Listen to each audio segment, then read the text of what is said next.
All right. So a couple of things before we start. I am by no means an engineer. So when we got together for the first time to talk about the event, I was looking for some motivation to learn Polymer. And so when they offered to have somebody do the code labs, I said, sure. And so if any of you are looking to learn technology, volunteering to do a presentation in front of 100 people is a great way to motivate yourself to do that. I'm glad that Amruta mentioned the Chrome Dev Editor, because that's primarily what I'll be using to do this. So I'm a product manager at McGraw-Hill Education. I'm on the analytics team, and one of my motivations for starting to even just learn coding was to understand some of the language that my developers spoke. We have server side, we have front end, and luckily as I was starting this, they started to use Angular, and so some of the language is similar and some of the concepts are similar. So I was fortunate to that they were going in a similar direction as I was. The other benefit that that Polymer provides to somebody who's just learning is that it seems relatively future-proof. This seems to be, even at least the web components or modular and componentized, seems to be a pretty consistent theme. And so learning Polymer and therefore understanding that idea of components has been a pretty good choice. A sort of preview as I go through this, given that I'm not an engineer and have just sort of worked my way through the tutorial, I may not use all of the right terminology, and I look forward to being corrected afterwards. But I'll also be focusing more on what each item does rather than the technical reasons behind it, which will to understanding Polymer in the end. So the CodeLab starts out on the Hackfest website. And so I think it's hackademic.com. And if any of you are interested in following along, what the tutorial has you do is we'll be building a material design mobile web app with paper elements. And we'll probably get through step 5. That's the sort of limit of my expertise. But I think later on in the afternoon, when we do some work and hacking together, I think we can probably work through more. So one of the things that I did like about the Chrome Dev Editor is that it helps you set up a project really easily. So as I'm starting out here, there's the menu in the top left. How well can you guys see this at all? Oh, that does not look good.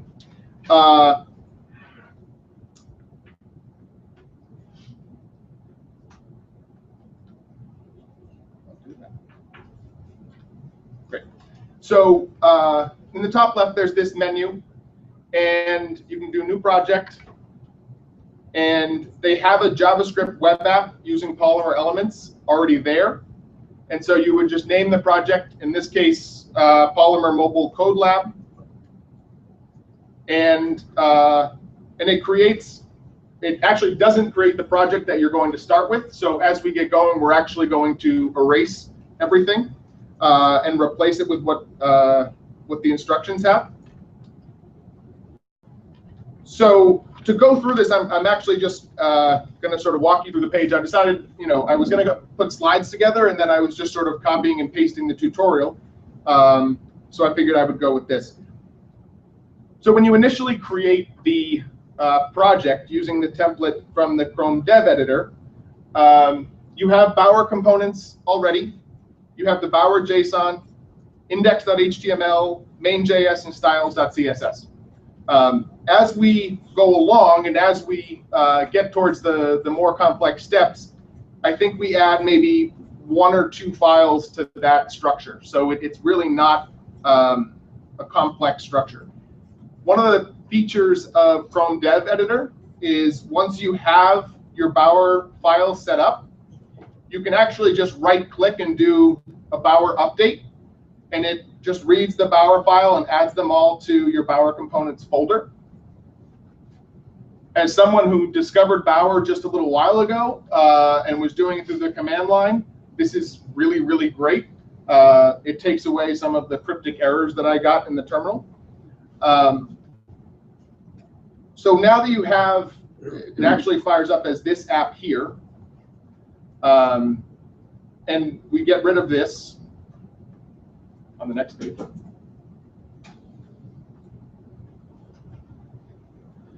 So Amruta did a great job showing the core elements, the paper elements. One of the really helpful sites that I worked with was the documentation. Google has put together some really great documentation, which actually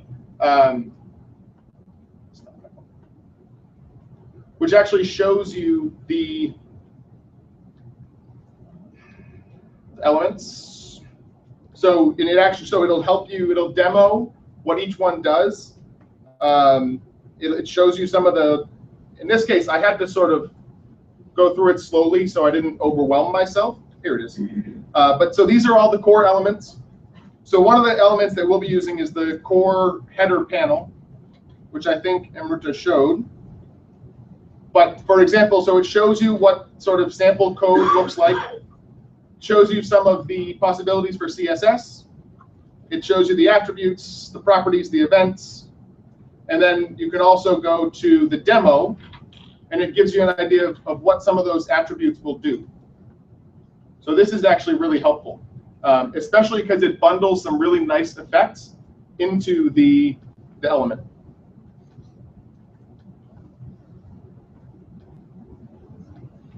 So the first thing to do is to add some of our dependencies to the Bower file.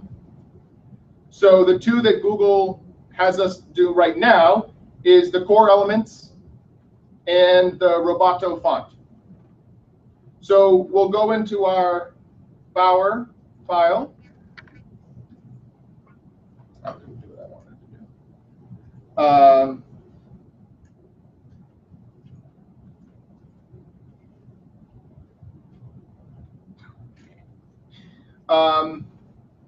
I don't think that's a feature that they've implemented yet, so I can't really zoom.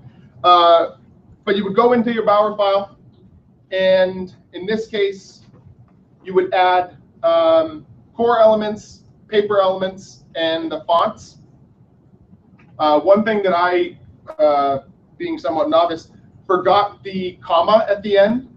And so that caused about a half hour of troubleshooting, not being able to figure out what I was doing. Luckily, there is a GitHub project with the final product, which I use several times to cheat. It's usually why I get stuck at step 5. So after that, we're going to create, so we've already replaced what was in index.html. So in the tutorial, we're going to create code-app.html, which is right here. And as I was doing it myself, it was actually really helpful to type everything in, but for the sake of the demo, I'll be copying and pasting. So what you have is, so you're naming the element here, and so that's how you'll import the element into your index file. And then you start off with a template element. You would import, you would link to the CSS, and it's just to show you, it's just hello Polymer for now. And there's a script that we'll fill in later, and then you close the element.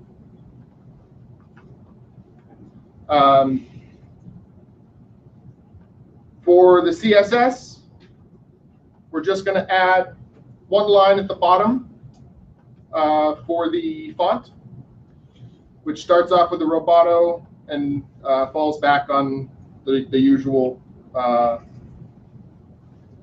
ones.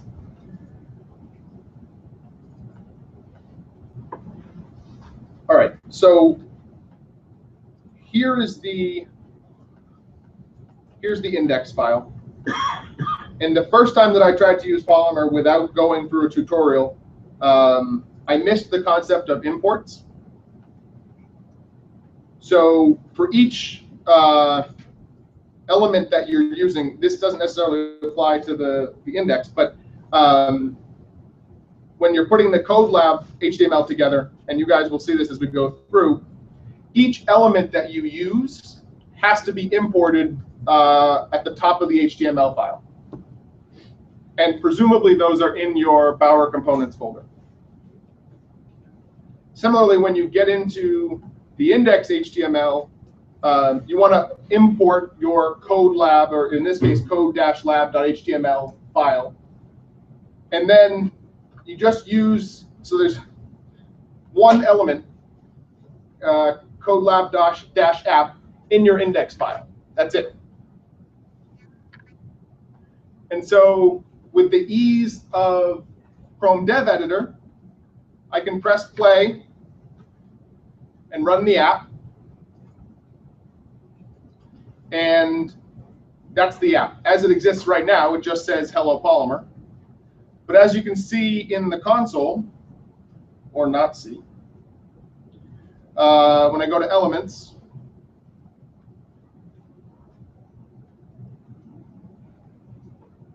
so you see all of the imports, and these are from the CodeLab app. These are not included in the index, but they are in the CodeLab HTML.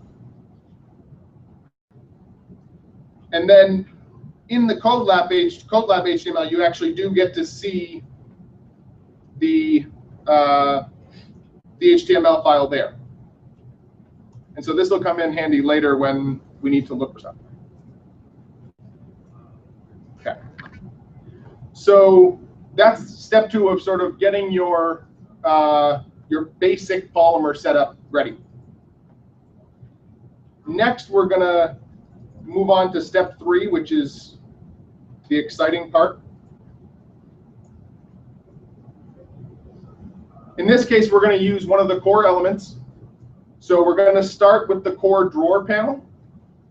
And if we're going to do that, we want to make sure that we bring in and we import all of the elements that we're going to use.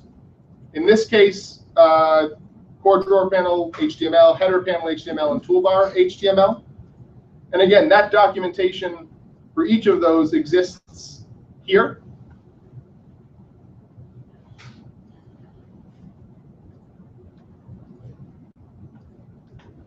And next, we'll just set up some of the top level elements for our app.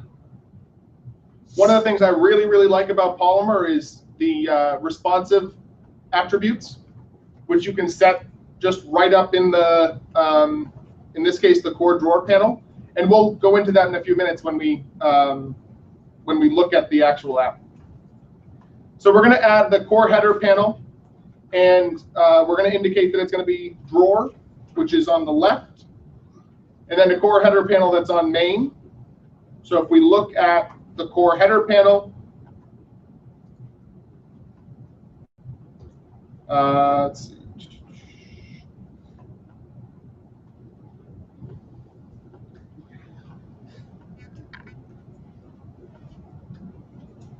It helps, so you can use the layout attributes that Polymer has standard. In this case, it's using the flex, but you can use the layout attributes just right in the element.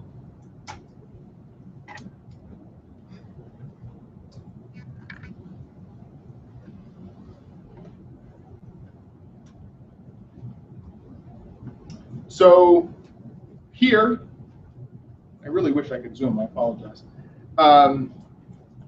We've set up the core header panel as a drawer. We've added a core toolbar with just a title of menu. and then we closed it. Then we added another one that's core header panel main. Then another toolbar. On the toolbar, we put a paper icon button. And so that's why we've added the HTML import here, again, in our Bower components. This span here that has flex is another part of the layout attributes. And the flex attribute causes the span to take up all available space and push the icons to the right of the toolbar. And again, if you're looking for documentation on the flex, it's part of the layout attributes. In core header panel main, again, we have a couple of buttons. We have the text, my notes. In this case, we've added the span. And then we've just added some CSS. In this case, we're looking at the layout attribute that we've set. So we're differentiating between drawer and main for the header panel. So we can set the CSS separately for them. And so this is what the basic scaffold looks like for the app. And so another thing to remember is that you're going to run the app from the index.html file, not the CodeLab app HTML.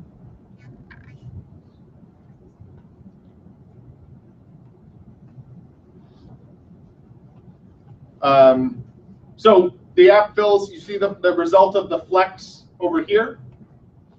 You have my notes. We'll go into that a little bit later. You also notice that the interaction is already built in. So you can see the circle there as I click on anything. One thing you'll notice, though, if I look at this on a phone,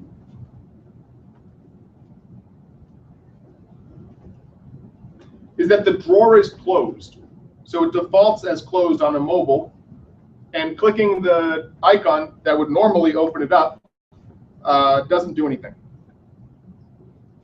So that's the next step, opening a drawer. So the first thing that we're going to do is we add the ID attribute to the core drawer panel. So in this case,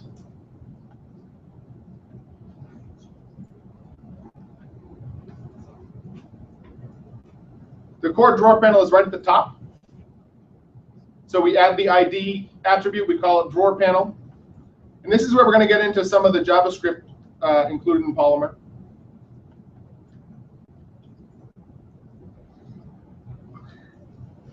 So one thing that you might want to think about when you're typically writing HTML, it's important that the ID attribute be unique.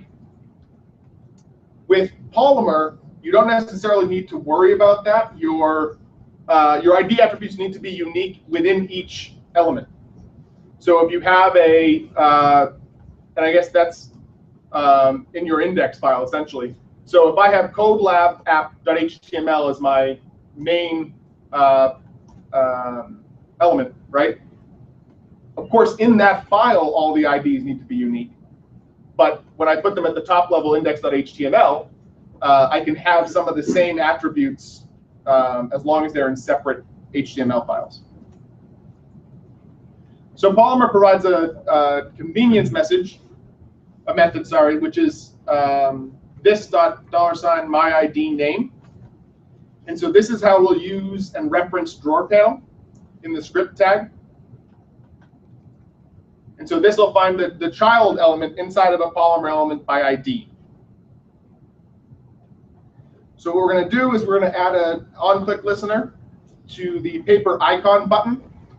Notice again, I don't think I went over this, but and I actually think this changed for any of you really following Polymer. I noticed some people whining on Google Plus this morning. Google has changed it a little bit to remove the icon attribute and actually move it into its own element, I believe is what they did. They haven't updated their tutorial, so we're going to go with this for now. So we're going to add the on-click listener. In this case, it's right here inside the core toolbar on the main header panel.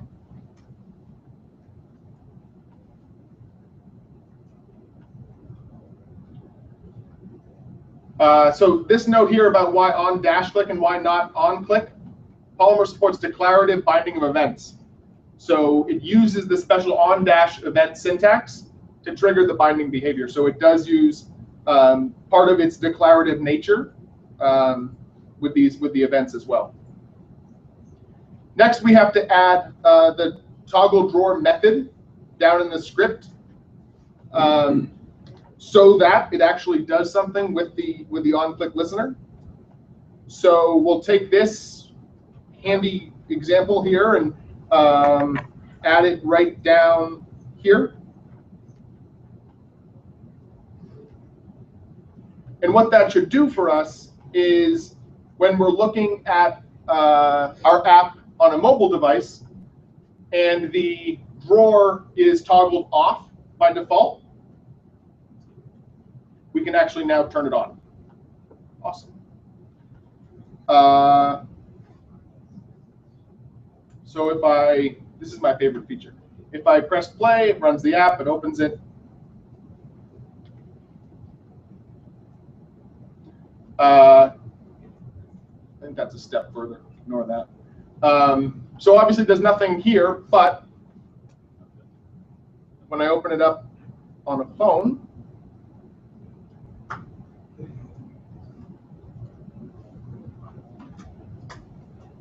drawer is closed, and now it opens.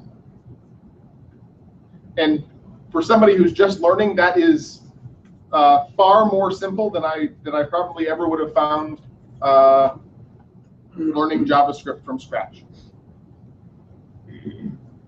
That could be dangerous, and that could be good. Now I just don't have to learn JavaScript, I guess. Or at least the complex JavaScript. So go back to CodeLab, app HTML. So the next step is using paper elements. So what we're going to try to do at this point is add a note. So right now we have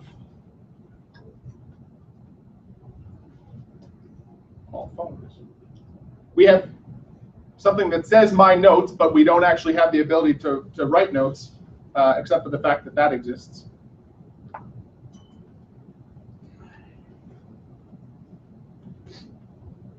So we're going to go back to our CodeLab app HTML. And this, as you can see, is where things get fun.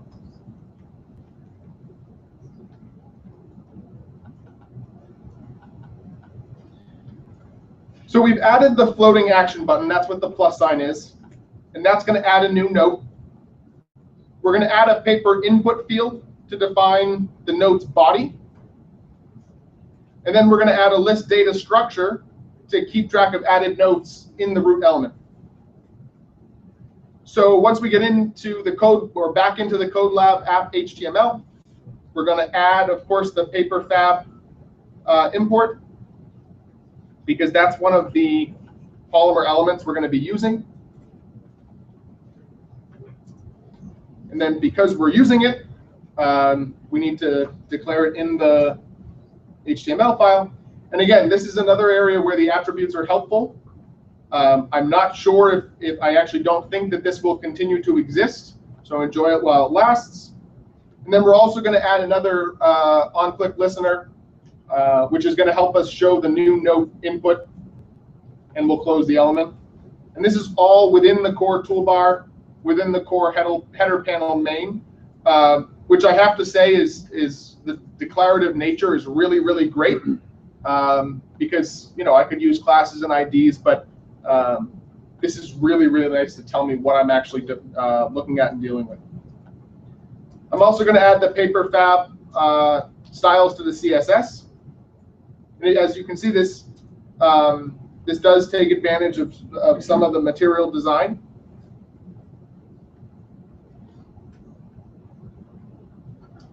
So I've added that here under what's already there.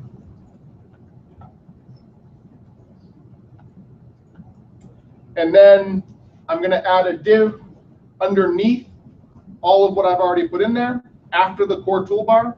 So, sorry, within the main header panel, but within the toolbar.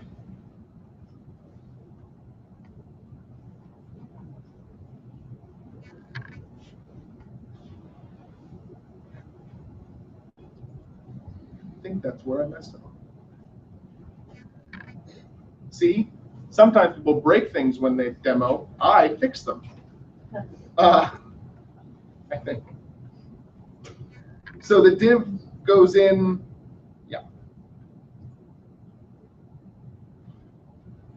above the core drawer panel.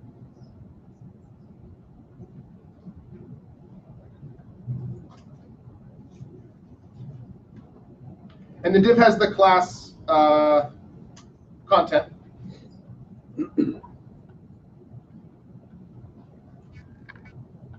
I'll still put that in the wrong place.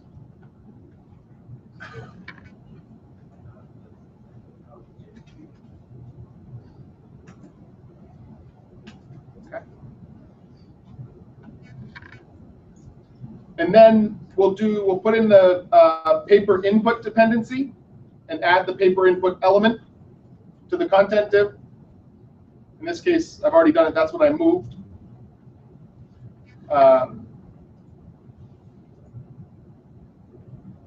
Okay. So we'll go back, take the import,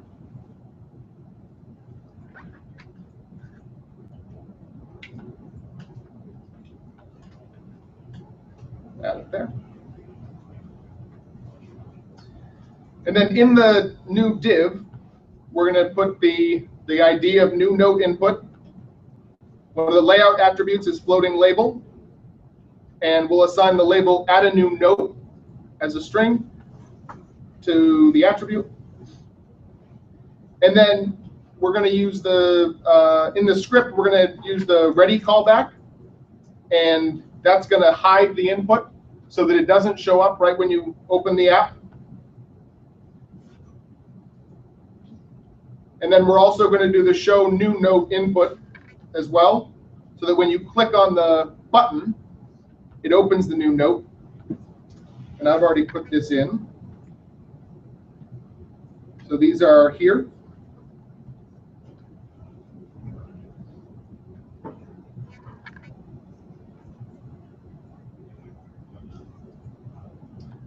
So now what we need to do is add the onChange event to the add callback. So we put those here. So these are still within the attributes of the paper input element. And we're going to add an empty array into the data, into the script down here. So keep in mind, this is all within the Polymer function. And that's something that was added when we created the project. So keep in mind that if you're writing it from scratch, to make sure that you're using the Polymer function to start. And then every time we create an object by clicking on the paper fab icon, the object that will be placed in the data array has two properties, body and done. And then we're going to add the add callback. And what this is going to do is this is going to actually put the data into the array. We're going to use the new note binding to retrieve the note body from the input. And then we're also going to clear and hide the input field afterwards. So this add function will go back into the dev editor, and it'll go right here.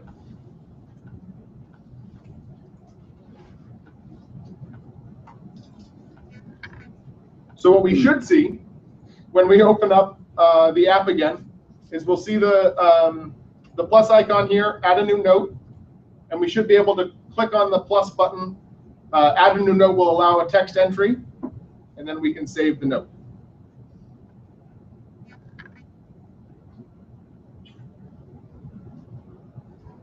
So we'll open up index.html again.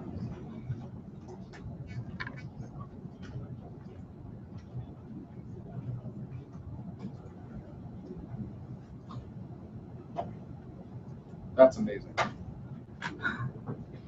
And then the note shows up here. We've already added the check mark as part of those steps. I'm going to uncheck and check, and it already has the interaction built in. I can switch over to take a look at this on a phone, on mobile.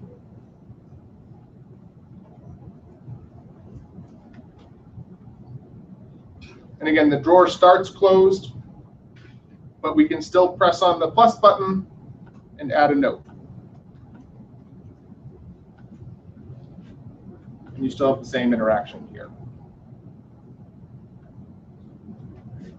So I'm going to stop there, at least with the actually demoing the code.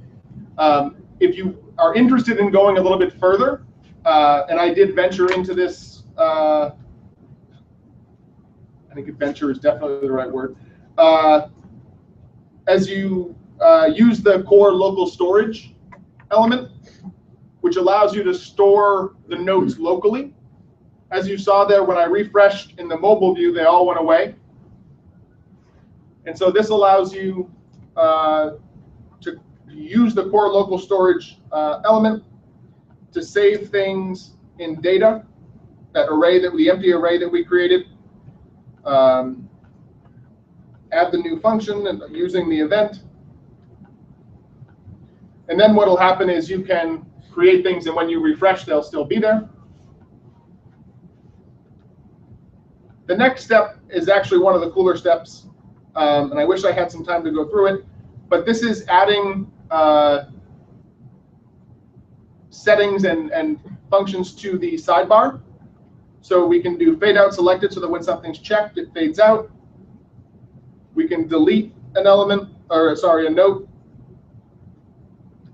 The slider, and so Amruta showed a lot of these functions in her presentation, but this is a toggle. This is just an icon that's already in the paper icons or the core icons library, I guess. And this will dynamically change the font size as you drag it. And then a reset button as well, which puts the settings all back to the way that we set them up originally. So don't notice the fact that I'm going into this directory.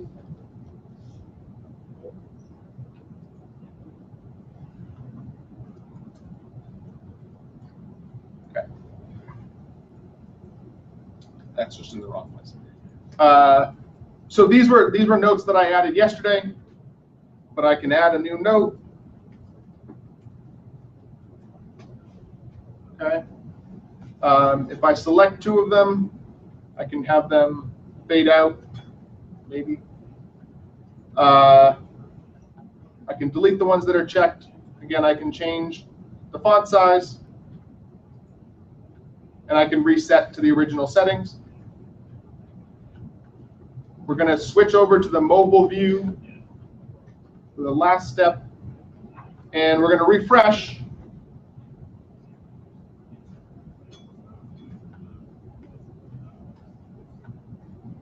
But our notes are still there in some, there we go.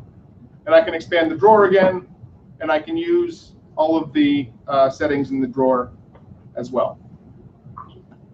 So I'm going to stop there. Are there questions?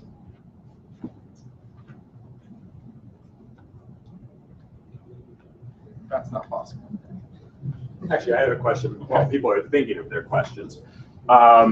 So I had a report of people hitting GitHub rate limits. Is anyone having issues with that? How many people? So that's a known issue. Did you know that? Yes. Yeah. Okay.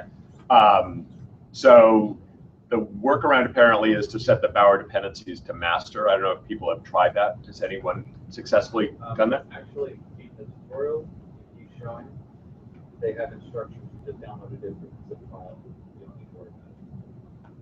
Okay, yeah, that's the other workaround is instead of using Bower, they have all the dependencies packaged up in a zip.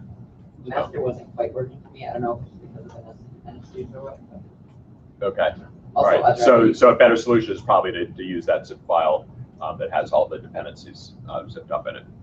So apologies about that. If you know, as we're going through things, people get stuck in places like that, shout out, and we'll try and get things sorted out. Yeah, there's another alternative, which is from the command line when you power update and actually have the left, it would automatically download everything from that stock, the master. Okay. Yeah, is that limited to the Chrome Dev Editor, or is that? Yeah. Yeah, that's what I thought. Because it's using the API. Right, yeah, that's what I thought. Just fine. Okay. And I'll put the step-by-step up to through step 5 on GitHub so you guys can see it. And I guess I'll post a link. I think we now have a Polymer group for Google+, so I'll post the link to that repo in there. Actually, that might be members only. I don't know. And I'll put it on the Boston. Yeah, put it on the Okay. GDG Boston, Cool. I think. So Great. So any questions on the CodeLab before we move on? Awesome. Yes. Oh, I was wondering what the tool are using for the mobile testing. Oh, What's actually that's a great question. I think I can tell you later, but I was installing various, I don't think it's browser stack, but it might be. Oh, that's the basic Chrome. Is it the basic one? So they've updated it? Yeah. Okay, all right.